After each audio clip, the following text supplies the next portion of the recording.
programa de hoje vai mergulhar mais uma vez no mundo político, uma visão um pouquinho mais jovem, né? Você deve estar cansado do velhinho aqui que, né, fica dando seus pitacos e tudo mais. E a ideia é exatamente essa, que é difícil compreender tudo que vai se passando por aí. Um momento conturbado na área federal, muito conturbado aqui na área distrital. Tenho visto o sofrimento de vários governadores que assumiram nos estados brasileiros, pegando um buraco mais fundo também do que imaginavam. E fica aquela dificuldade de colocar a máquina para funcionar. Quando você pensa que está engrenando, tem mais um dente da engrenagem trincado que acaba de quebrar.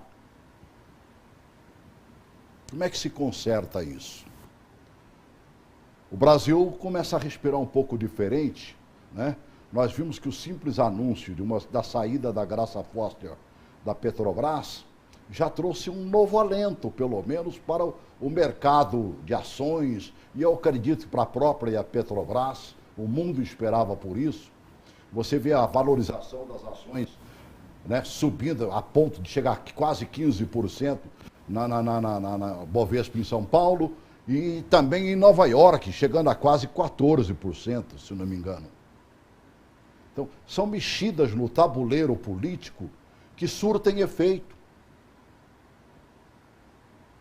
Se os nossos governantes dessem realmente mais ouvido ao que o povo e a sabedoria do povo, que é uma das coisas que eu mais amo, por isso que temos participação pelo telefone nesse programa.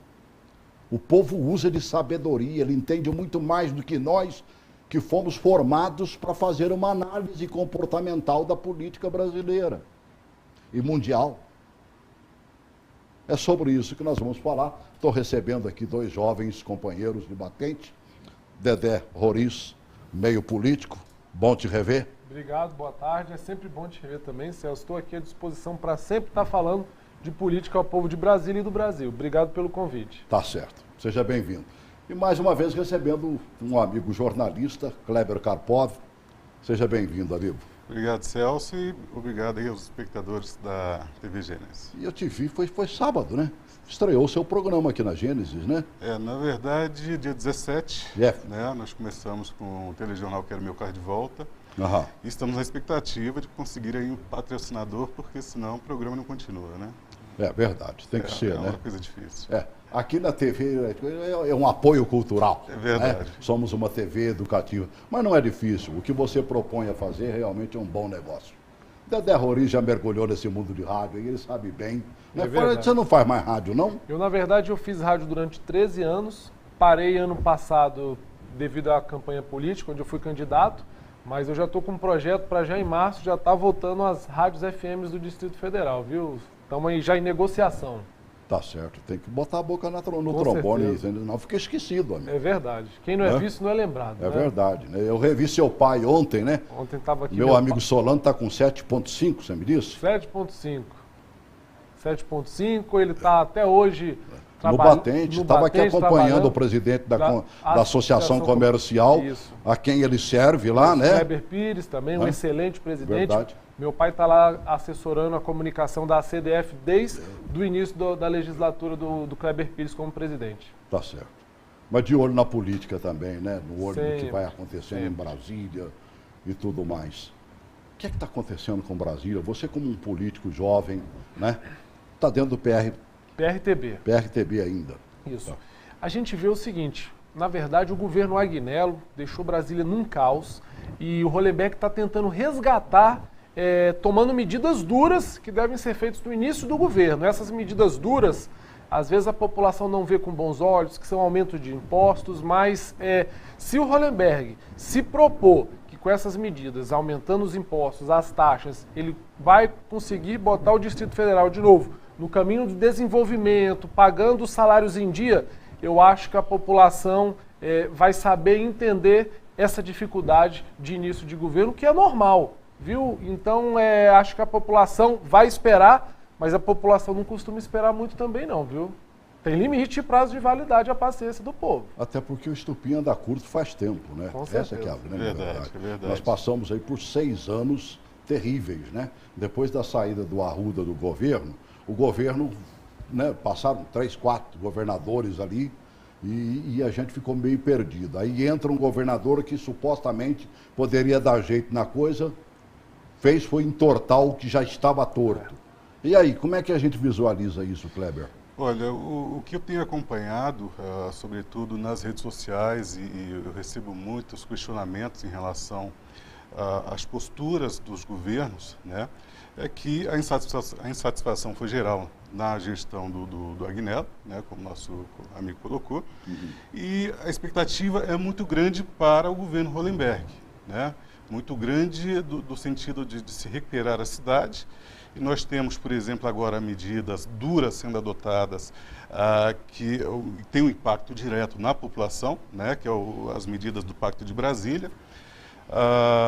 Nós temos questionamentos de pessoas com relação à própria postura também do governador, que ele veio trazendo algumas propostas e essas propostas em início de mandato começam a ser questionadas, né, se de fato o governador tem esse compromisso em relação às propostas feitas durante a campanha, né? O tempo ainda é curto, né? Nós estamos falando aqui de 30 dias de mandato.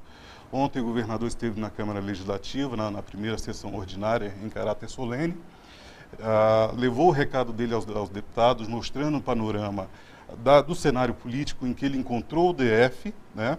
E o que ele pretende fazer para resgatar. Né? Óbvio, essas medidas, que são medidas de austeridades, são questionadas também pela oposição. Isso é uma coisa interessante, porque o que se coloca não existiam outras soluções paliativas para recuperar. O governo ele não deveria ter primeiro conversado com a população para depois trazer essas propostas à tona?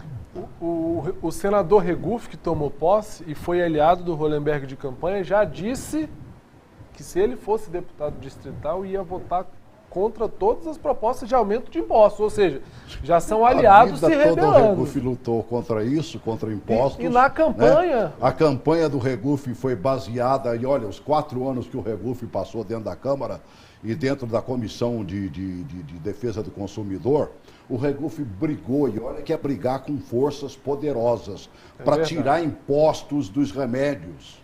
Né? Isso é uma luta. Ele fez isso como promessa do atual governo. Na verdade, né? Eu tive falando com o Regufe, ele ficou desapontado porque uma das promessas principais de campanha do Hollenberg e do Regufe era, assim que o Hollenberg assumisse o governo, isentar os impostos do remédio do Distrito Federal. Exatamente. E aí o que ele faz é exatamente o contrário, aumentar impostos. Então, assim, de quebra, ele já dá um choque com o Regufe, que hoje é um dos líderes políticos do Distrito Federal, reconhecidamente pela população. Já não deixa de ser mais um tropeço. Isso. Você deixar de estar bem representado dentro do Senado, para nós aqui é um perigo danado. Veja, por exemplo, que no governo anterior, se tivesse um pouquinho mais de sabedoria em termos administrativos, ele teria feito um grandiosíssimo governo, porque o que não faltou via Senado foi dinheiro para Brasília. Né? O senador Jim foi, eu acho que, o grande alavancador, né, de recursos. Ele conseguia arrancar recursos de tudo quanto é canto e lugar, trazendo para o Distrito Federal. A maioria desses recursos, lamentavelmente, a maioria não foi sequer utilizada, o Karpov. Exato. O governo Agnello ele teve muito suporte, suporte político, vindo do Senado, suporte político vindo da Câmara Federal, vindo da base aliada, né? Afinal de contas, o Agnello teve apenas 2 ou 3 parlamentares fazendo oposição, né? E, infelizmente, a gestão dele deixou muito a desejar, foi degradante para o Distrito Federal, né? E eu acho que o povo hoje, eles estão mais atentos justamente por conta disso, porque nós viemos de um governo que tinha tudo para dar certo e foi um desastre, e temos um novo governo que veio com a promessa de resolver esses problemas. E quando o impacto vem em forma de penalizar a sociedade, sobretudo com os altos impostos, elas não veem com bons olhos.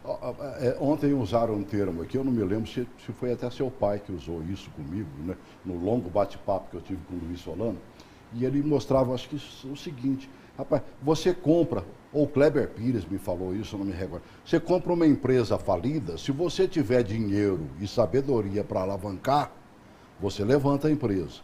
Agora, se você comprar uma empresa falida, tentando buscar dinheiro em algum lugar para resolver o problema, você acaba de sepultá-la. A mesma coisa é um governo. Esse governo entrou pensando, né, de que o salário de todo servidor público já estivesse disponibilizado, inclusive para o mês de janeiro, né, porque ela advém da arrecadação feita no mês de dezembro, e que a coisa seria normal. Seria buscar mais recursos, simplesmente, e receber recursos, como recebeu agora. Ele teve assinando um contrato que foi assinado pelo Hollenberg aí agora, recente, é coisa de pedido do governo anterior. E seria continuidade. Agora você encontra um buraco que era de 3 bi. Já estão falando em 6 bi. Exato. Quem é que consegue administrar, amigo? É muito difícil. Muito complicado, e a gente sabe disso. Então, assim, o Hollenberg, com essas medidas duras, é para tentar pagar principalmente o funcionalismo público e saber que se ele não trabalhar muito, 24 horas por dia, a cidade não vai voltar a ter os bons dias, viu, Celso? A verdade é essa. Rapaz, é complicado, né? Não, você acha, pelo menos... Ô, Kleber, você está vivendo um pouquinho mais dentro desse meio político, acompanhando mais de perto. Ele está chegando lá, você percebe que realmente é um movimento onde se sobe uma escada, por mais alto que ela seja? Olha, eu acho que uma coisa que está sendo colocada em xeque é a questão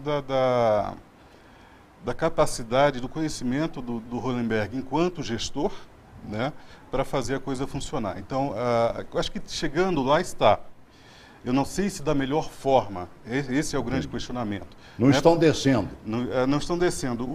Por exemplo, ontem estive na Câmara Legislativa e conversei com alguns parlamentares e o que eles colocaram deveriam buscar outras opções, senão a de penalizar o cidadão. Algumas propostas do governo estão sendo questionadas do ponto de vista da eficácia. Por exemplo, a questão do IPVA, né, para carro zero. O questionamento que se faz é, beleza, nós vamos acabar com a isenção, mas nós corremos o risco de ter evasão dos compradores aqui de Brasília que vão comprar aqui do lado no Goiás, porque lá continua o recurso. Então, as sugestões que foram colocadas para resolver o problema é que estão sendo questionadas. Parece que o negócio é realmente, o buraco é bem mais fundo do que a gente possa imaginar, até nas soluções. Né? Você fica muito difícil você tentar caminhar, fica difícil quando você pensa, por exemplo, que você está deixando o servidor, vamos pegar aqui, é a grande força, quer queira, quer não, você pode dizer o que quiser, mas a máquina não anda sem o servidor público. Exato. Certo? Aí se ele passa a ficar descontente, já é complicado, e se ele fica mais descontente, eu estava lendo num dos nossos jornais, por exemplo, né, até o Raimundo Ribeiro, bravo, né? E olha que ele é líder do governo lá na Câmara, sim, mostrando, por exemplo, o que aconteceu com alguns servidores que ao final da semana passada, na sexta-feira, se não me engano, receberam via BRB, que é o banco do próprio governo, sim, do Distrito Federal. Aí o que aconteceu? Esses servidores, porque servidor vive sempre com a corda no pescoço, porque não ganha lá essas maravilhas todas, tirando aquela meia dúzia que ganha a maravilha toda. A maioria ganha realmente para sobreviver. Então, o que o BRB fez? O cara tinha pegou adiantamento de 13º. Ele tinha feito um empréstimo não sei de quê. Como esta história de os pagamentos não chegar em dia, tudo acumulou no banco. Saiu o dinheirinho do servidor, o banco simplesmente foi primeiro eu. Amigo, tinha servidor com uma mão na frente e outra atrás, apesar de ter recebido pagamento. Então não é uma falta realmente de diálogo, de visão administrativa e com um órgão que funciona à mercê do próprio governo, que é o mandatário do banco. Exato. Você tem aí, por exemplo, eu atuei durante quase 20 anos na área sindical Eu sei qual é a realidade, por exemplo, dos servidores da saúde, da rede pública. Que se acompanha muito de perto, exatamente. Né? Que é muito comum o servidor receber e já ter o pagamento praticamente todo retido para cobrir a dívida do mês anterior, né, junto ao banco. E essa iniciativa, essa coisa do servidor ter recebido, né, e de imediato já ter sido confiscado ali para pagamento das dívidas, deixou o governo em maus lençóis. Tanto que a informação que chegou foi que o próprio governador Hollenberg, ele interveio junto ao BRB para reverter esse processo e, de fato, isso aconteceu. Mas depois do leite derramado. Depois do leite derramado. Né? Todo leite que você derrama, por mais que você tente pegar, vai né? perder. Sim, com certeza vai. E aí fica aquela história, né? O sempre depois. É o inchaço, você falou de área de saúde, é o inchaço dos nossos hospitais. Nós não temos o antes. Exato. Nós não temos o acompanhamento na área de saúde. O próprio brasileiro em si só vai para buscar médico, principalmente os homens, né? Só vai quando o trem está feio, não tem outro jeito, já está para morrer. Né? Aproveitando, falando em hospital, saúde, o governador Hollenberg, como uma das promessas de campanha, ele disse que ia voltar com saúde em casa. A importância do saúde em casa é exatamente para tentar desafogar.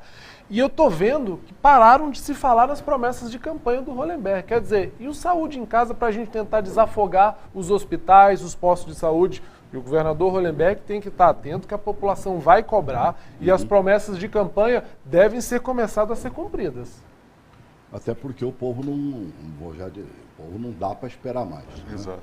Já existia alguns tipos de tratamento, principalmente para os mais idosos, que fazem tratamento em casa, né?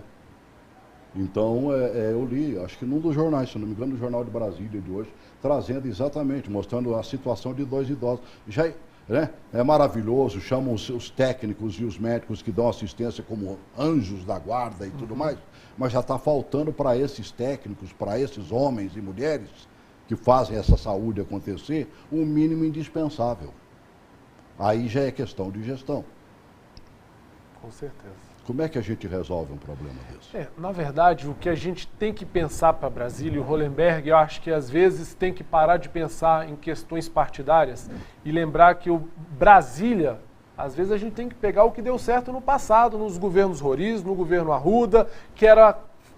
Hoje está acontecendo uma falta de planejamento. Então tem que planejar Brasília para o agora e para o futuro também. E tem como, recurso tem. A União está sempre disposta a ajudar o Distrito Federal, por aqui se tratar da capital. Agora, o Hollenberg vai ter que ter muita habilidade para ir buscar essa verba lá no governo federal. Nós dependemos, inclusive, da nossa bancada. Né? Com certeza. Perdemos um grande nome, como eu citei, o Gin. Senador Gin Argello. Olha, quando eu digo do ex-senador Gin Argello, é exatamente pelo que ele fez. Eu não estou aqui enchendo a bola de ninguém, não. É reconhecendo um trabalho que, lamentavelmente, não foi feito pelos outros senadores da República desde os primeiros lá atrás. Exato. Né?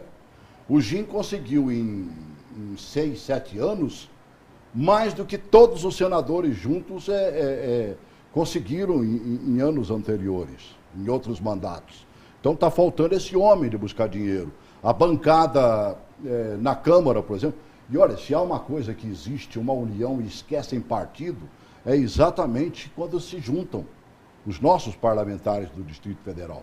Há uma bancada do Distrito Federal e eles lutam para resolver os problemas do DF. Você deve acompanhar isso mais de perto, Kleber. Exato. Existe uma bancada e uma bancada forte, né? Por exemplo, no Senado nós temos aí o senador Cristóvão, temos o senador Regufe e temos o senador Hélio José. Né? São 3 nomes que estão ali. Vou ser honesto contigo, é a minha esperança para ser o senador que vai fazer bem, tanto quanto o Gin fez. Porque o Hélio tem jogo de cintura, eu não o conhecia pessoalmente, conheci agora muito recentemente. E olha, fiquei boquiaberto de ver o comportamento do Hélio. Ele tem jogo de cintura e tem uma coisa que chama muita atenção, que é o contato com as organizações sociais, o contato com as associações, sindicatos. Ele tem uma abertura muito grande, né, um poder de articulação muito grande, e isso pode ser interessante, porque ele quebra barreiras, inclusive. Eu já participei de reunião em que ele esteve com representantes de diversas organizações, inclusive partidárias e de partidos que necessariamente não faziam parte da base do relacionamento ali do PSD.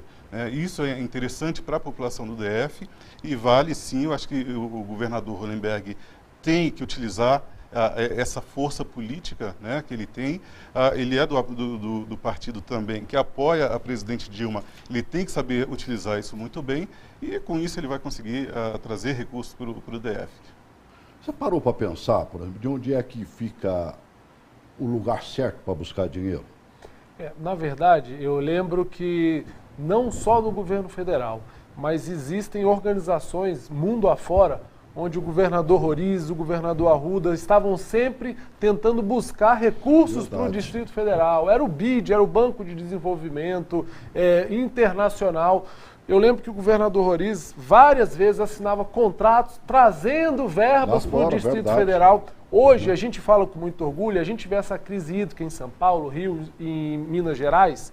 Roriz, quando foi buscar o financiamento para construir Corumbá 4, todo mundo achou um absurdo. Chamaram-no de louco. Era louco, que não precisava. Verdade. Ele estava pensando no planejamento de água para o Distrito Federal para os próximos 50 anos. Então eu tenho aqui que defender, não é porque é meu tio, não. É porque ele pensou em Brasília, buscou dinheiro fora do país, construiu o Corumbá 4 e hoje a gente vê o país falar dessa crise hídrica, Brasília está longe desse foco, viu, Celso? Olha, eu me lembro, você esteve comigo aqui em um outro programa, já faz bem tempo, e você falou, por exemplo, da ineficiência da CAESB na época em dar continuidade ao que Roriz estava fazendo no Corumbá 4. Exatamente. Mandaram até pegar a cópia aqui, porque acharam que você tinha chutado o balde e tudo mais. E que bom que você tenha chutado e eles não, lamentavelmente, que eles não tenham aprendido. É verdade. Que não deram continuidade até hoje, né? Até hoje. Então, assim, o que tem que se fazer é isso.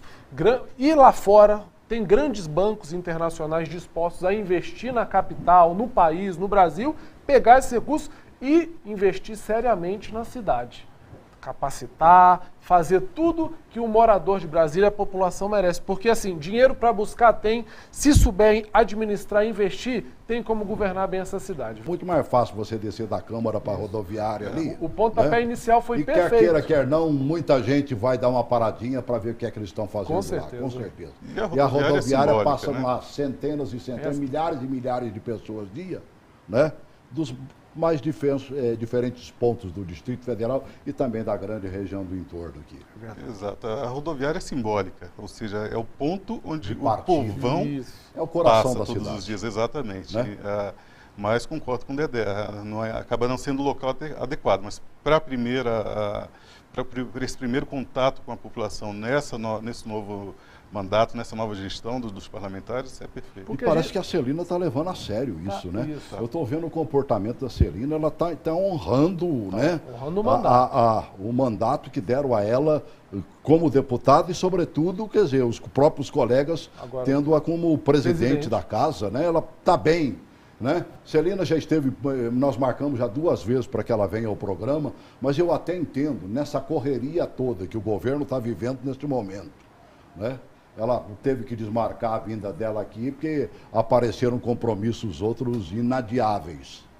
Né? Eu estou esperando aí uma confirmação para uma oportunidade que ela esteja, até para vender o peixe realmente, né, do que é que ela está pretendendo fazer, que cara que ela está pretendendo dar à Câmara Distrital de Brasília. Uma coisa eu posso garantir, a Celina é oriunda do grupo político da nossa família Roriz e ela sabe ouvir o povo, ela sabe entender o recado, as demandas e é por isso que esse pontapé inicial de estar com a Câmara na rodoviária, e eu tenho certeza que ela vai levar para as outras cidades, é porque ela sabe que ser deputado distrital é ouvir as propostas do povo e poder apresentá-la na Câmara para o governador poder executar. Você lembrou bem isso, hein? Ela trabalhou lado a lado ali, né? Servindo a Jacques. Ela foi chefe de gabinete da Jaqueline Roriz como distrital, foi secretária da Juventude no governo do meu tio Joaquim Roriz. Então, assim, ela tem experiência nessa tratativa com o povo e eu acho que ela, como presidente, nesse biênio que ela vai ficar, ela vai tentar levar a Câmara Legislativa para perto da população. Tomara que consiga realmente. É tudo que o povo está pedindo. Até para descobrir que o pessoal da Câmara trabalha. Exato. Né? Exato. Você vê o deputado cara a cara e vê que ele é tão gente como a gente, né? Não há, por exemplo, dos 24 parlamentares, não há nenhum que seja snob, que seja... Porque se fosse também eu falaria, né? Não, mas é porque eu não tenho compromisso com ninguém deles, né? Mas não, cara, você encontra todo mundo, abraço, né? É povão como a gente. Eles são quase uns vereadores do Distrito Federal. É, vereador, é o cara que mora ali perto, como diz o outro, né? Convive é uma fórmula que funciona. Se você parar para analisar a campanha eleitoral do Hollenberg, a principal arma dele durante o período de campanha foi o quê? As rodas de conversa onde ele quebrou barreira da relação de candidato com o eleitorado. Né? Ou seja, ele criou um ambiente onde nós estamos todos, como diria provavelmente o vice-governador, juntos e misturados aqui para debater os problemas da cidade. O Kleber, aproveitando esse gancho, eu diria que o Hollenberg ganhou a eleição quando ele propôs essas rodas de conversa, porque parou de ser aquele programa eleitoral no estúdio e ele foi para a rua fazer a roda de conversa com o povo, e eu acho que ali foi o ponto de partida para o Hollenberg se eleger governador. E tem que dar continuidade a isso agora, viu? Não pode ser coisa só de período eleitoral. Não é só uma questão de roda de conversa, ele tem que pular cedo, fazer o que ele fazia, pegando ônibus, pegando metrô. Isso. Então, de vez em quando, sem avisar ninguém, sabe, de espinguelar do plano piloto lá para o setor... setor P, lá no Sol Nascente, lá pro PQP, entendeu? E pegar um busão lá cheio de manhã cedo, ouvir o burburinho do povo, como ele fez na campanha política. Sim. Né? E agradou, por quê? Porque é a primeira vez que se viu o candidato chegar onde os outros não haviam chegado. Prova disso que tanto agradou que ele foi eleito. Agora está faltando um pouquinho disso, né? Quer dizer, a roda de conversa e pé de orelha, com pé de ouvido, escutando o burburinho do povo. Exato. Uma das práticas de mercado que vem ganhando assim, uma abertura muito grande dos gestores das grandes corporações no mundo inteiro, desculpa, é justamente essa. Esses gestores estão fazendo o quê? Os empresários. Eles estão indo para saber o que o cliente deles, qual a percepção que esse cliente dele tem em relação à marca, o que ele acha daquele produto, o que ele deve melhorar ou não. Ou seja, é o contato direto. Isso Você falou um negócio sério. Eu levei meu carro para revisão, quer dizer, no dia seguinte a mocinha ligou, né? Está satisfeito, está tudo bem, que nota que você dá para o nosso atendimento. Entregaram no prazo. Entregaram, né? No prazo, né? Faz lá uma série de coisas. Você vê que estão preocupados, quer dizer, assim como eu fiz 90% de elogio, mostrei uma porcariazinha que havia deixado de ser feito. Exato. Mas rapidamente já disse, não, nós vamos remarcar aqui para o senhor dar uma passadinha aqui, sem ter que esperar e resolver o problema. Esqueceram de uma porcariazinha, entendeu?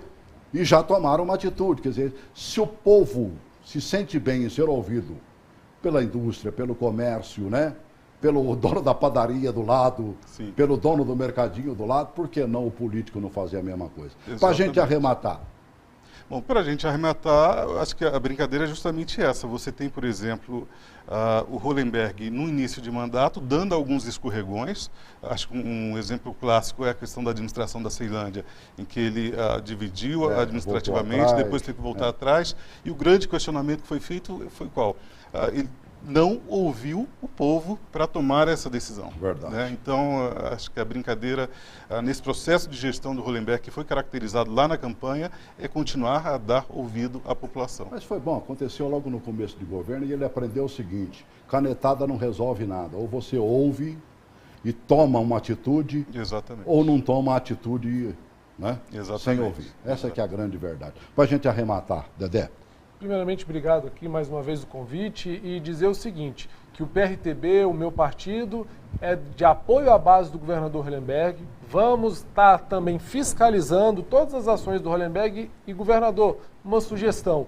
O que você fez naquela campanha eleitoral com suas rodas de conversa, que o senhor faça durante os 4 anos de governo, que com certeza o povo trazendo as reivindicações e o seu governo atendendo, simplesmente isso que o povo quer. Obrigado a todos e até a próxima. Até a próxima, Dedé. Capoto, obrigado por ter vindo, viu, Kleber? Eu é que agradeço. Tá. Um grande abraço para você também.